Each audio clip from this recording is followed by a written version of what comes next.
بسم الله الرحمن الرحیم۔ السلام علیکم۔ تمام دوستوں سے گزارش ہے کہ میرے چینل کو لائک اور سبسکرائب کریں۔ قسط نمبر 24 حق و باطل کی جنگ۔ حضرت علی اکبر کی شہادت۔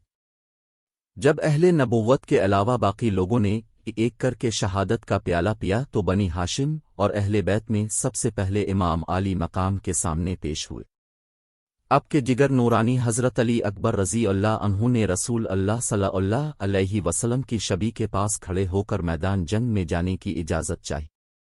اپنے بیٹے کی طرف پیار سے دیکھا اور فرمایا، بیٹا میں تمہیں کیا کرنے دوں؟ کیا میں تمہیں تیروں سے چھلنی کرنے اور تلواروں سے کاٹنے کی اجازت دوں؟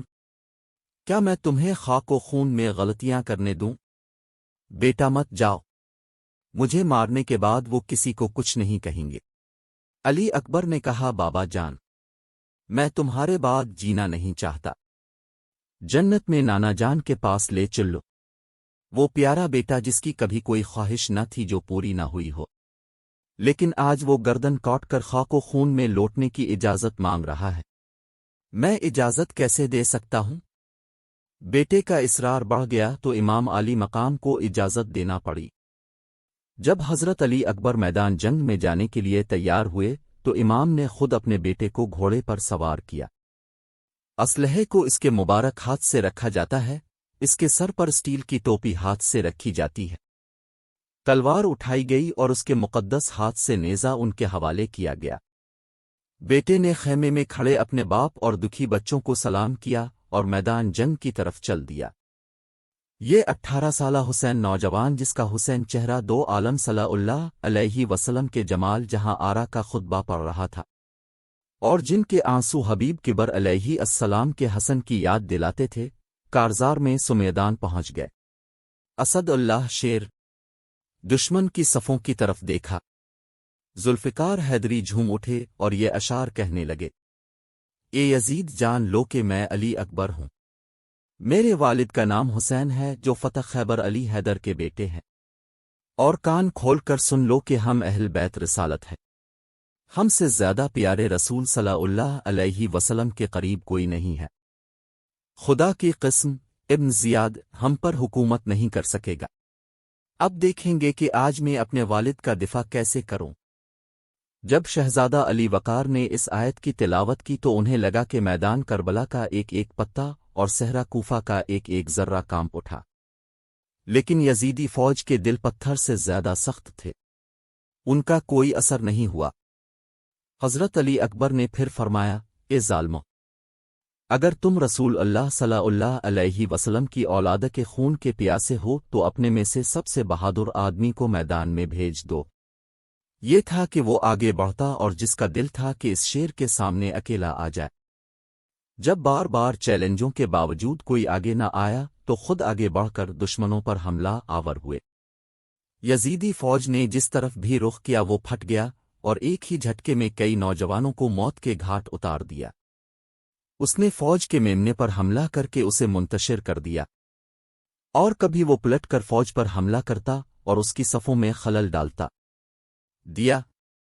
ہر طرف ایک شور تھا، بڑی سورما ہمت ہار گئی اور بڑے بہادروں کے حوصلے پست ہو گئے۔ یہ ہاشمی شیر کا حملہ نہیں تھا بلکہ یزیدیوں پر خدا کے غضب کا بہت بڑا عذاب نازل ہوا۔ اگرچہ جسم سے سینکڑوں لوگ زخمی ہوئے لیکن وہ لڑائی سے باز نہیں آئے۔ لڑائی کے بعد جب پیاس کی شدت بجھ گئی تو انہوں نے پانی کا ایک گھونٹ بھرا اور پھر سے تازہ دم ہونے کے لیے آ گئے اور پوچھا، ابا جان، پانی کا ایک گھونٹ مل جائے تو تازہ دم ہو کر حملہ کر دوں گا۔ حضرت امام حسین نے فرمایا، بیٹا پانی نہیں ملتا لیکن میں اپنی خشک زبان تمہارے منہ میں ڈال سکتا ہوں۔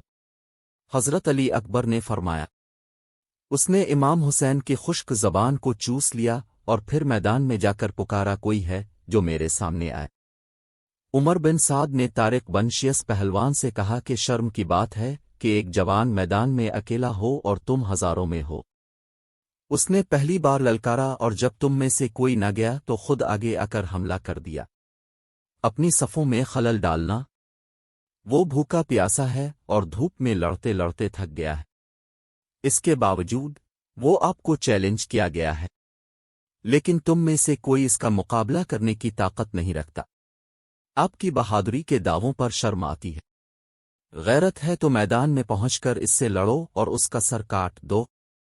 اگر آپ یہ کام مکمل کر لیں تو میں عبداللہ بن زیاد سے وعدہ کرتا ہوں کہ میں آپ کو موصل کی گورنری دوں گا۔ بدقسمت گورنری کے لالچ میں طارق فرزند رسول کا خون بہانے کے لیے بھاگا، اس پر نیزے سے حملہ کیا، لیکن ہاشمی شیر نے اپنی مہارت سے اس کے سینے پر نیزہ اس طرح مارا کہ نیزہ اس کے پیٹ سے نکل گیا اور وہ اپنے گھوڑے سے گر گیا۔ شہزادے نے اسے روند ڈالا۔ طارق کے بیٹے عمرو بن طارق نے اپنے باپ کو اس طرح قتل ہوتے دیکھا تو غصے میں آ گئے اور علی اکبر پر حملہ کرنے کے لیے دوڑے۔ شہزادے نے ایک جھٹکے سے اپنا کام ختم کر دیا۔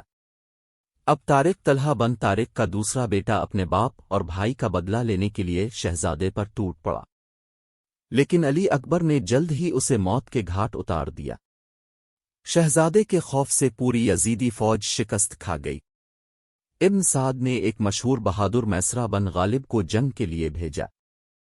وہ اپنے نیزے سے حملہ کرنا چاہتا تھا کہ اپنے تلوار سے اس کا نیزہ چھید کر اس کے سر پر ایسی تلوار ماری کہ وہ زمین پر گر گیا۔ اب کسی میں ہمت نہیں تھی کہ ہاشمی شیر کا مقابلہ کر سکے۔ آخر کار ابن سعد نے مخ بن طفیل کو 1000 سواروں کے ساتھ ایک بار حملہ کرنے کے لیے بھیجا۔ ان بدبختوں نے آپ کو چاروں طرف سے گھیر لیا اور حملہ کرنا شروع کر دیا۔ نیزوں اور تلواروں کی مسلسل ضربوں سے اس کا جسم نازنین کے زخموں سے لپٹ گیا۔ ایک نیزہ اس کے مقدس سینے میں پیوست تھا۔ حضرت علی اکبر نے گھوڑے کی زین سے گرتے ہوئے پکارا، ابا جان، مجھے سنبھالو۔ حضرت امام حسین بے ساختہ دوڑے۔ جب وہ اپنے پیارے بیٹے کے پاس پہنچا تو علی اکبر نے اپنے باپ سے عجیب انداز میں کہا، ابا جان، اگر آپ اس نیزے کا پھل میرے جسم سے نکال دیں تو میں ایک بار پھر میدان میں جانے کو تیار ہوں۔ آپ کا بیٹا کئی بار زخمی ہونے کے باوجود ہمت ہارنے والا نہیں ہے، اور وہ حسن و جمال کا پیکر ہے۔ اس نے اسے اپنی باہوں میں لے لیا۔ اس نے دیکھا کہ اس کا بیٹا سر سے پاؤں تک زخمی ہے۔ حضرت امام حسین نے علی اکبر کے جسم سے نیزہ اتارنے کی ہمت کی اور خون کا چشمہ ابل پڑا اور پیارے بیٹے کی رباب کے سامنے انصری پنجرے سے پرواز کر گئے۔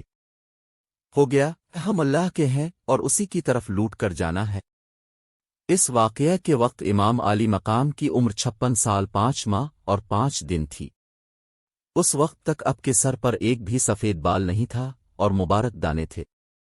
اپنے ہی ہاتھوں جوان بیٹے کی شہادت دیکھ کر بہت تکلیف ہوئی۔